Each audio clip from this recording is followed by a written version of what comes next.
नमस्कार दोस्तों, मेरा नाम महिमा कौशिक है और मैं दिल्ली विश्वविद्यालय में क्लस्टर इनोवेशन सेंटर में एसोसिएट प्रोफेसर हूँ। आप में से कुछ लोग शायद मुझे जानते भी होंगे क्योंकि मैं टाइम टू टाइम आप सबके साथ कुछ ना कुछ इन्फॉर्मेशन दिल्ली विश्वविद्यालय से जुड़ी हुई शेयर करती रहती हूँ और उन्हीं इन्फॉर्मेशंस के थ्रू मुझे समझ में आया कि आप में से काफ़ी सारे लोग ऐसे हैं जो चाहते हैं कि मैं कुछ इन्फॉर्मेशन हिंदी में भी शेयर करूं क्योंकि वो शायद अंग्रेज़ी में उतने कंफर्टेबल नहीं हैं। तो आज मैंने सोचा कि आप सबको मैं एमफिल और पीएचडी प्रोसेस के बारे में बताती हूँ क्योंकि दिल्ली विश्वविद्यालय जैसे कि आप सब जानते हैं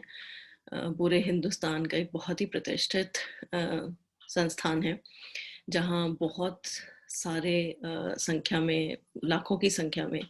हर साल बहुत सारे स्टूडेंट्स आते हैं और डिफरेंट कोर्सेज में दिल्ली यूनिवर्सिटी के अंडर ग्रेजुएट कोर्सेज में, पोस्ट ग्रेजुएट कोर्सेज में और एमफिल और पीएचडी कोर्सेज के लिए अप्लाई करते हैं और चाहते हैं यहाँ इनका उनका एडमिशन हो। तो उस सारे प्रोसेस में एमफिल और पीएचडी कोर्सेज में अप्लाई करने वाले जो स्टूडेंट्स हैं वो भी नंबर में काफ़ी ज़्यादा हैं। कम से कम हर साल करीब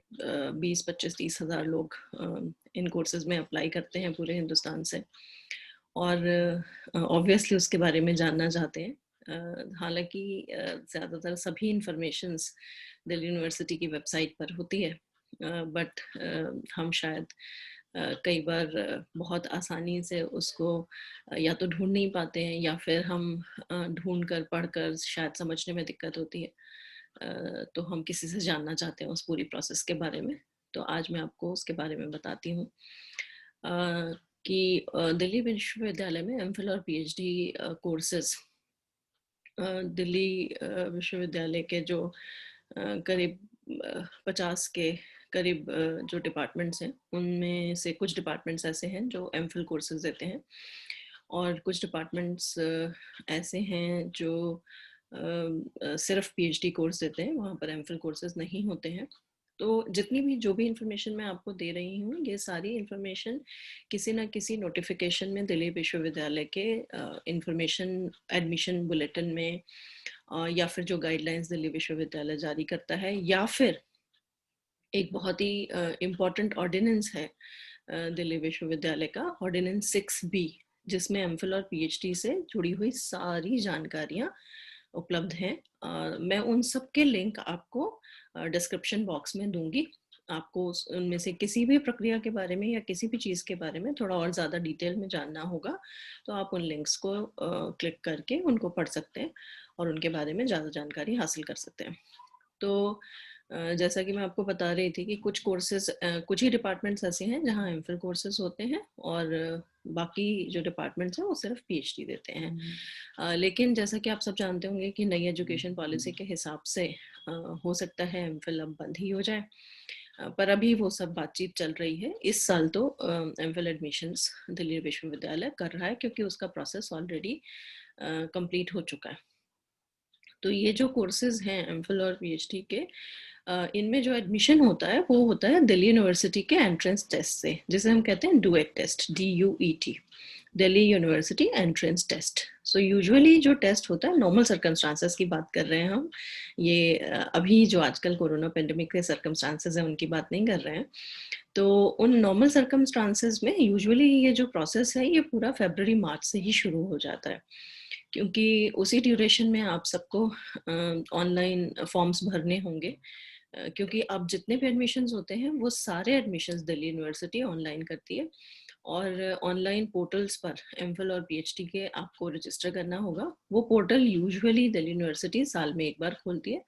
और कभी कभार वो दोबारा भी खुल सकता है depending upon the number of students. अगर स्टूडेंट्स ज़्यादा हों या ज़्यादा रिक्वायरमेंट हो डिपार्टमेंट्स की तो डिपार्टमेंट्स की रिक्वेस्ट पे वो दोबारा भी खोला जा सकता है। बट पर जो एंट्रेंस टेस्ट होता है दिल्ली यूनिवर्सिटी का वो सिर्फ साल में एक ही बार होता है, जिसके लिए आप फरवरी मार्च के अराउंड कभी जब भी दिल्ली यूनिवर्सिटी की वेबसाइट पर उसके फॉर्म्स निकलते हैं तो आप उस समय अप्लाई करेंगे। और वो एंट्रेंस टेस्ट यूजुअली जून में होता है। दिल्ली यूनिवर्सिटी एंट्रेंस टेस्ट जून में होता है, जो अब पिछले कुछ सालों से पूरे हिंदुस्तान में कुछ अलग-अलग शहरों में भी हो रहा है। सिर्फ दिल्ली में नहीं होता है, कुछ और भी शहर हैं। कहाँ-कहाँ होता है ये सब आप एडमिशन बुलेटिन में देख पाएँगे, जिसका लिंक मैं शेयर करूँगी आपको। तो ये जो एंट्रेंस टेस्ट है एमफिल और पीएचडी का, दोनों का एक साथ ही होता है सेम समय पे, सेम टाइम पे सभी डिपार्टमेंट्स में। तो आप उस टेस्ट को आपको देना ज़रूरी है। अगर आप वो टेस्ट देंगे तो ही आपका एमफिल या पीएचडी कोर्सेज में एडमिशन होगा। कुछ श्रेणी ऐसी हैं, कुछ ऐसे हैं लोग जो इससे एग्जम्प्टेड भी हैं, जैसे कि जिन लोगों का ऑलरेडी नेट हो, नेशनल एलिजिबिलिटी जो टेस्ट होता है, जो यूजीसी और सीएसआईआर कंडक्ट कराते हैं फेलोशिप के लिए भी, उस अगर आपके पास नेट क्वालिफाइड आप हैं तो भी आप उस एंट्रेंस से एग्जाम्प्ट हैं। और अगर आप ने ऑलरेडी एमफिल कर रखा है और पीएचडी करना चाहते हैं तो भी आप उस टेस्ट से एग्जाम्प्ट रह सकते हैं। अगर आपने डिफरेंट कोर्सेज, अगर आप ऑलरेडी जेआरएफ क्वालिफाइड हैं, आपके पास ऑलरेडी फेलोशिप है, जूनियर रिसर्च फेलोशिप है आपके पास, तो भी आप एग्जम्प्टेड हैं। आप दिल्ली यूनिवर्सिटी के किसी कॉलेज में एज परमानेंट फैकल्टी पढ़ा रहे हैं तो भी आप उस कोर्स से तो भी आप उस एंट्रेंस टेस्ट से एग्जम्प्टेड हैं। सो ऐसी कुछ श्रेणियां हैं जिनसे जो आपको एंट्रेंस टेस्ट जिसमें आपको देने की ज़रूरत नहीं है, और आप डायरेक्टली अपने आप को ऑनलाइन पोर्टल पर रजिस्टर करा करके इंटरव्यू के लिए आप उसमें आ सकते हैं। लेकिन जो सबसे इम्पोर्टेंट चीज़ आप सबको जाननी है कि अगर आपको पीएचडी करनी है या एमफिल करनी है तो आप सभी को ऑनलाइन रजिस्ट्रेशन करना ही होगा पोर्टल पर। अदरवाइज और कोई तरीका नहीं है किसी भी तरह से दिल्ली यूनिवर्सिटी से ये कोर्सेज कर पाने का। तो जब भी वो पोर्टल खुलता है आपको ध्यान रखना है कि आपको उस पोर्टल में अपने आप को रजिस्टर कराना है, और वो रजिस्ट्रेशन कराने में आपको अपना तो एक बार जब आप अपने आप को उस पोर्टल पर रजिस्टर करा देते हैं और एंट्रेंस एग्ज़ाम आप दे देते हैं, उसके बाद अभी आजकल तो एंट्रेंस एग्ज़ाम जनरली आउटसोर्स हो रहा है। Delhi university national testing agency को ये काम दे देती है, और नेशनल टेस्टिंग एजेंसी ही ये सारा पूरा जो प्रोसेस है ऑनलाइन इसको कर रही है। और सारे जो इसके स्कोर कार्ड्स हैं आफ्टर एंट्रेंस टेस्ट, जो आपके मार्क्स हैं या जो मेरिट लिस्ट बनती है, वो सारी चीज़ें नेशनल टेस्टिंग एजेंसी ही कराती है। उसमें वो सारे आपके जितने भी कोर्सेज हैं जिनमें एमफिल या पीएचडी के लिए अप्लाई किया है स्टूडेंट्स ने और एंट्रेंस टेस्ट दिया है, उसके मेरिट लिस्ट यूनिवर्सिटी को नेशनल टेस्टिंग एजेंसी प्रोवाइड कर देती है। और पूरी वो कंप्लीट जो लिस्ट है टेस्ट के बाद, जो मेरिट लिस्ट है, वो सारी की सारी पूरी लिस्ट जो है वो दिल्ली यूनिवर्सिटी अपने वेबसाइट पर अपलोड करती है, ताकि सभी स्टूडेंट्स अपना उसमें जो भी उनका रैंक आया है, जितने मार्क्स आए हैं, वो देख सकते हैं। सो ऑर्डिनेंस 6B के हिसाब से जो मैंने आपको बताया, जो एमफिल और पीएचडी के लिए है, की सारी गाइडलाइंस बताता है आपको, जिसमें सारी चीज़ें हैं, कौन कौन लोग एमफिल और पीएचडी कर सकते हैं, कौन उसके लिए क्या एलिजिबिलिटी है, क्या रिक्वायरमेंट्स हैं, कैसे टेस्ट होता है, सिलेक्शन प्रोसीजर क्या है, शॉर्ट लिस्टिंग कैसे होगी इंटरव्यू के लिए, और कौन लोग होंगे सिलेक्शन कमेटी में, डिपार्टमेंट में। बेसिकली जो डिपार्टमेंट की रिसर्च काउंसिल है वो उसके लिए रिस्पॉन्सिबल होती है उन सारे एडमिशन्स के लिए। एक बार डिपार्टमेंट ऑफ रिसर्च काउंसिल अपनी तरफ से अपने केसेस स्टूडेंट्स के रिकमेंड कर देती है, तो फिर वो बोर्ड ऑफ रिसर्च स्टडीज़ के पास जाता है, जो जनरली फैकल्टी ऑफ साइंस में सारे जितने भी साइंस डिपार्टमेंट्स हैं उन सब के लिए एक साथ होता है। ऐसे ही सिमिलरली आर्ट्स डिपार्टमेंट्स के अलग से इसी तरह से रिसर्च बोर्ड्स होते हैं, जहाँ पे सारी डिपार्टमेंट्स अपने जो भी केसेस हैं उनको रिकमेंड करती है, और जहाँ से फिर फाइनली स्टूडेंट्स का रजिस्ट्रेशन होता है। तो वो सारी जो प्रोसेस है वो सब कुछ ऑर्डिनेंस 6B में है। आप वो टाइम टू टाइम कभी कभी अमेंड भी होता रहता है, तो उसमें आप उसका जो लेटेस्ट वर्जन है वो आपको दिल्ली यूनिवर्सिटी वेबसाइट पे मिल जाएगा। मैं यहाँ भी शेयर कर लूँगी, तो आप उसको पढ़ सकते हैं, जिससे आपको सारी चीज़ें क्लियर हो जाएं। एक बार आपने एडमिशन टेस्ट दे दिया, आपका मेरिट लिस्ट आ गई, तो फिर उसके बाद उस ऑर्डिनेंस 6B के हिसाब से यूजुअली जो क्वालिफाइंग मार्क्स हैं पीएचडी या एमफिल कोर्स के इंटरव्यू में अपेयर होने के लिए, वो 50% मार्क्स होने चाहिए डिफरेंट कैटेगरीज में थोड़ा एग्जाम्पशन उसमें है, तो वो आप डिटेल में उस डॉक्यूमेंट में देख सकते हैं। कुछ कैटेगरीज ऐसी हैं जिनमें 5%, 7%, कुछ इस तरीके का एग्जाम्पशन आपको मिल जाएगा। बट यूजुअली अदरवाइज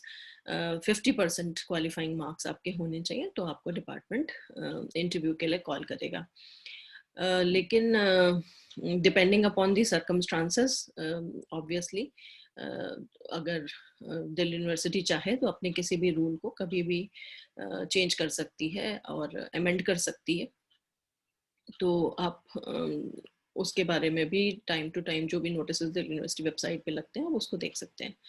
एक बार आपने एंट्रेंस टेस्ट दे दिया और आपका नाम शॉर्ट लिस्ट हो गया, डिपार्टमेंट्स यूजुअली आपको ईमेल के थ्रू इन्फॉर्म करते हैं, क्योंकि आपके सारे कॉन्टैक्ट एड्रेसेस, ईमेल्स वगैरह सब उनके पास होते हैं, तो वो आपको ईमेल के थ्रू आपकी शॉर्ट लिस्टिंग होती है तो आपको इन्फॉर्म करेंगे कि आप शॉर्ट लिस्ट हुए हैं और आपको किसी पर्टिकुलर डेट पे इंटरव्यू के लिए बुलाया जाएगा।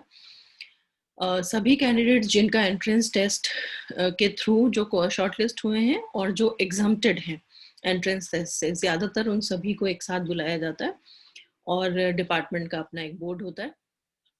जिसमें इंटरव्यूज़ होते हैं। और उस समय पे डिपार्टमेंट्स यूजुअली सभी डिपार्टमेंट्स के पास कुछ नेट फेलोशिप्स होती हैं और कुछ नॉन नेट फेलोशिप्स होती हैं। हालांकि नंबर बहुत ही लिमिटेड है, पर फिर भी ज़्यादातर सभी डिपार्टमेंट्स के पास नेट या नॉन नेट फेलोशिप्स होती हैं। तो कुछ जो students depending upon the merit list, जो स्टूडेंट्स नेट क्वालिफाइड होते हैं उनको भी फेलोशिप मिलती है, कुछ जो नॉन नेट कैंडिडेट्स हैं उनको भी फेलोशिप मिलती है। डिपार्टमेंट्स कुछ फेलोशिप्स प्रोवाइड करते हैं जब आपका एडमिशन होता है उसी ड्यूरेशन में। इंटरव्यू प्रोसेस में यूजुअली जो आपसे एक्सपेक्ट किया जाता है कि आपको थोड़ा बहुत रिसर्च के बारे में पता हो, आपको रिसर्च मेथडोलॉजी के बारे में पता हो, आपके पास अपना एक एटलीस्ट सीवी हो जो आप इमिडिएटली चाहें, कोई इंटरव्यू बोर्ड से देखना चाहे तो आप उसे दिखा सकते हैं, जो आपके बारे में सारी ब्रीफ्स बता दे, आपने कहाँ से क्या पढ़ा है। अगर आपने बाई चांस कोई रिसर्च प्रोजेक्ट किया है या कोई रिसर्च वर्क किया है जो आपने पहले कभी एज जब आपका ब्रेक्स थे समर्स छुट्टियों में ड्यूरिंग योर ग्रेजुएशन या पोस्ट ग्रेजुएशन, उस टाइम पे अगर आपने कोई रिसर्च वर्क किया है तो आप उसके बारे में थोड़ा सा पढ़िए, उसके बारे में आप बता पाएँ आप क्या कर रहे हैं, क्या किया है आपने डिफरेंट। क्योंकि रिसर्च वर्क का मतलब है कि आप मोस्टली जो चीज़ें करेंगे वो चीज़ें कुछ ऐसी होंगी जो नई होंगी, इंटरडिसिप्लिनरी होंगी, डिफरेंट फील्ड्स को, स्ट्रीम्स को जोड़ने वाली होंगी। तो आपसे ये इतना एक्सपेक्ट किया जाएगा कि आप उस डिपार्टमेंट में जो टीचर्स हैं ऑलरेडी वहाँ पर वो क्या क्या काम कर रहे हैं, किस तरीके का काम कर रहे हैं, एटलीस्ट आपको उनके फील्ड के बारे में थोड़ी सी जानकारी हो। कुछ नया अगर आपके फील्ड में हो रहा है उस पर्टिकुलर सब्जेक्ट में जिसके बारे में आप बात करना चाहें या आप बताना चाहें, आपको वो पता होना चाहिए। आपको एक कुछ डिपार्टमेंट्स ऐसे होते हैं जब आप ऑनलाइन रजिस्ट्रेशन कराते हैं तो उसी समय वो एक आपसे रिसर्च प्रपोजल अपलोड कराते हैं, तो आप एक छोटा सा रिसर्च प्रपोजल लिखते हैं जिसमें आप एक टाइटल देंगे, आप थोड़ा सा इंट्रोडक्शन देंगे प्रपोजल का, आप क्यों उस पर काम करना चाहते हैं और अगर काम करने का मौका मिले तो क्या आपकी मेथोडोलॉजी होगी, आप किस तरह से काम करेंगे, क्या आपका वर्क प्लान होगा, कैसे कैसे आप उसको काम करना चाहेंगे। और काम जब आप कर लेंगे फाइनली तो आपको क्या आपका एक्सपेक्टेड आउटकम है, आप क्या एक्सपेक्ट कर रहे हैं कि आपका जो भी काम आपने प्रपोज किया है उससे आपको क्या रिजल्ट मिलने वाला है, ये सारी एक्सपेक्टेशंस आपसे होंगी।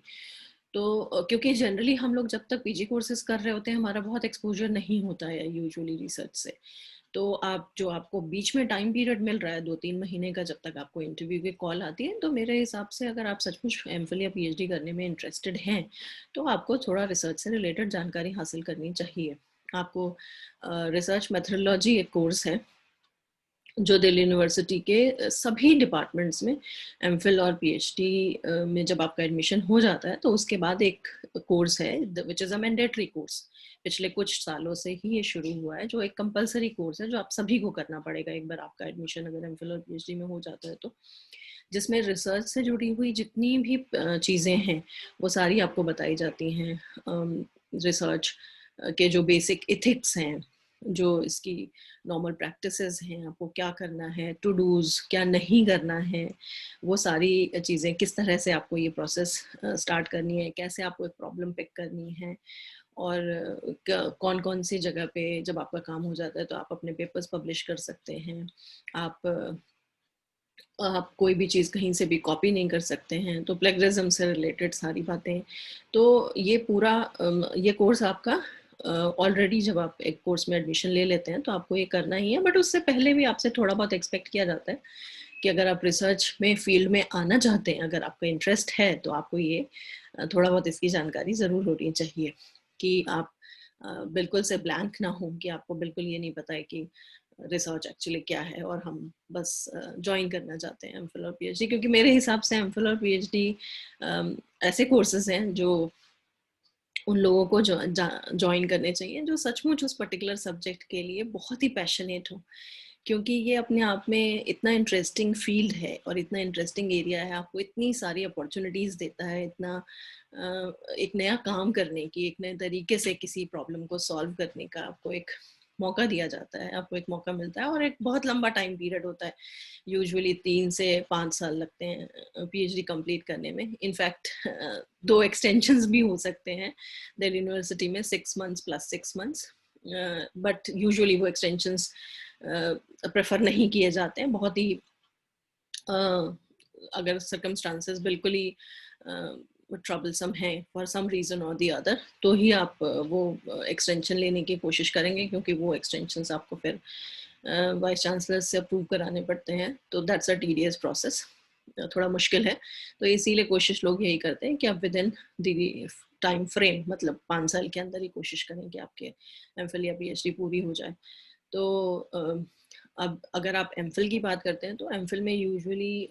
हर डिपार्टमेंट अपना एक कोर्स वर्क होता है एमफिल का, जिसमें आप डिफरेंट कोर्सेज करते हैं। तो हर डिपार्टमेंट के अपने अलग अलग पेपर्स हैं, जैसे कुछ डिपार्टमेंट 4 पेपर ऑफर करते हैं, कुछ 3, कुछ 6, डिपेंडिंग अपॉन योर डिपार्टमेंट। वो आपको डिटेल्स अपने डिपार्टमेंट में देखनी पड़ेंगी कि आपको कितने पेपर्स लेने हैं। यूजुअली ज़्यादातर जो डिपार्टमेंट्स हैं उन डिपार्टमेंट्स में कुछ कंपोनेंट जो होता है वो थ्योरेटिकल कंपोनेंट होता है, जिसमें आपके आपके बाद में कोर्स के ख़त्म होने के टाइम पे आपके एग्ज़ाम्स होते हैं, थ्योरेटिकल एग्ज़ाम्स होते हैं, और उसी ड्यूरेशन में आपको प्रेजेंटेशंस देने होते हैं। आपको एक पर्टिकुलर टॉपिक दे दिया जाता है, जो भी पेपर्स आपने ऑप्ट किए होते हैं उसके लिए, जो भी आपने पेपर लिए होते हैं उनके लिए आपको एक टॉपिक मिलता है, उस टॉपिक पे आपको प्रेजेंटेशन देना है। क्योंकि आप सबको ये समझने की बहुत ज़रूरत है कि आप एमफिल और पीएचडी कोर्सेज अगर ले रहे हैं तो आपका जो बेसिक एम है अल्टीमेटली आपके करियर के लिए, इसका मतलब ये है कि आप टीचिंग में या रिसर्च में जाना चाहते हैं या दोनों में रहना चाहते हैं। तो अगर आप टीचिंग में जाना चाहते हैं, आपका जो गोल है, एंड गोल वो पढ़ना और पढ़ाना है, तो फिर आपको पढ़ना और पढ़ाना का मतलब ये है कि आपको कुछ सब्जेक्ट्स पे आपकी कमांड होनी बहुत ज़रूरी है, और कुछ सब्जेक्ट्स आपको प्रेजेंट करने आने चाहिए। आप कैसे उन्हें क्लास में अपनी पढ़ाएंगे अपने स्टूडेंट्स को, ये आपको आना चाहिए। तो और आजकल जैसा कि समय बदल रहा है, तो हम सभी लोग बहुत सारे इंफॉर्मेशन टेक्नोलॉजी के नए नए एड्स इस्तेमाल कर रहे हैं, और हमको करने भी चाहिए, क्योंकि वही समय की डिमांड है। तो हम सब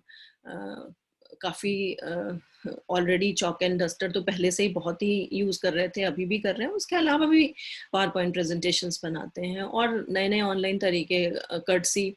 कोरोना पेंडेमिक हम सब ने ऑलरेडी वैसे ही और भी नए तरीके सीख लिए हैं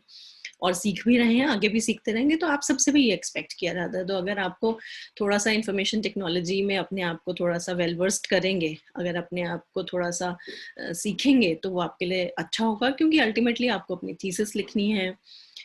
पीएचडी में और क्या क्या करना होगा इसके बारे में किसी वीडियो में बताऊंगी। पर आपको अभी जो बता रही हूँ सिर्फ ये है कि आपको थोड़ा बहुत कंप्यूटर चलाना भी आना चाहिए, ताकि आप अपने वर्ड फाइल्स खुद बना सकें, अपने प्रेजेंटेशंस खुद बना सकें। तो ये जो आपके पास खाली टाइम है आप उसको इस्तेमाल करिए ये सब चीज़ें सीखने के लिए। अभी तो हर चीज़ के लिए इतने सारे ऑनलाइन रिसोर्सेज हैं, आप उन सबसे सीख सकते हैं ऑनलाइन रिसोर्सेज से। तो आपका एक बार इंटरव्यू वाला प्रोसेस ख़त्म हो जाता है, पूरा हो जाता है, आपका एडमिशन अगर हो जाता है, उसके बाद आप अपना फ़ी वगैरह पेमेंट करने के बाद आपको एमफिल कोर्सेज में तो यूजुअली आपके क्लास वर्क्स शुरू हो जाते हैं, और आपको कोई टीचर्स असाइन कर दिए जाते हैं कि ये टीचर्स आपको सुपरवाइज करेंगे आपके एमफिल कोर्सेज के लिए। ऐसी सिमिलरली पीएचडी के लिए और ये दोनों तरीके से काम कर सकता है। आप खुद भी चाहें तो अपने इंटरेस्ट के हिसाब से आप जो भी आपको फैकल्टी मेंबर्स लगते हैं कि आपके इंटरेस्ट के फील्ड में काम करते हैं, आप उनके साथ बात कर सकते हैं। और अगर आप कंफर्टेबल हैं उनके साथ बात करने में, वो आपके साथ कंफर्टेबल हैं, तो आप उसको म्यूचुअली भी आप उनके साथ बातचीत करके रिक्वेस्ट कर सकते हैं अपना रजिस्ट्रेशन उनके सुपरविजन में करवाने के लिए। और अदरवाइज डिपार्टमेंट भी आपको सजेस्ट कर सकता है कि कौन कौन से फैकल्टी मेंबर्स हैं जो स्टूडेंट्स लेना चाहते हैं, जो इंटरेस्टेड हैं। नंबर ऑफ पीएचडी सीट्स जो होते हैं वो ऑलरेडी डिपार्टमेंट ने बताए हुए होते हैं, यूनिवर्सिटी पे ऑलरेडी वो लिस्ट लगी हुई होती है कि हर डिपार्टमेंट में जो फैकल्टी मेंबर्स हैं उन्होंने कितने स्टूडेंट्स की रिक्वायरमेंट रखी है, तो वो हर साल बदलती रहती है, क्योंकि वो रिक्वायरमेंट फैकल्टी मेंबर्स खुद ही देते हैं उनको कितने स्टूडेंट्स चाहिए। तो उस हिसाब से हर साल जो फैकल्टी जो सीट्स होती हैं वो सीट्स पीएचडी की वेरी कर जाती हैं, हर साल चेंज हो जाती हैं। तो आप एक बार आप किसी फैकल्टी के साथ उनके सुपरविजन में आपका रजिस्ट्रेशन हो जाता है, उसके बाद आपका पीएचडी प्रोसेस शुरू हो जाता है। तो आप पीएचडी प्रोसेस में आगे क्या होता है और क्या क्या करना होता है वो फिर कभी और बताऊंगी। अभी आज के लिए इतना ही। अगर आपको कोई और इससे रिलेटेड कुछ और क्वेरीज हैं या कोई क्वेश्चंस आप पूछना चाहते हैं जो मैंने मिस किए हों, तो आप मुझे कमेंट बॉक्स में लिख के बता सकते हैं, या आपकी कोई स्पेशल क्वेरी हो तो आप मुझे लिख सकते हैं। मैं पूरी कोशिश करूँगी अपनी बेस्ट कैपेसिटी में आपको जवाब दे पाने की। आप सभी को बहुत बहुत धन्यवाद मुझे सुनने के लिए, और आप सभी को बहुत ढेर सारी शुभकामनाएं। आशा करती हूँ आप में से बहुत सारे लोग बहुत जल्दी ही दिल्ली यूनिवर्सिटी में एमफिल या पीएचडी कोर्सेज में इनरोल होंगे। Lots and lots of best wishes to all of you. Thank you.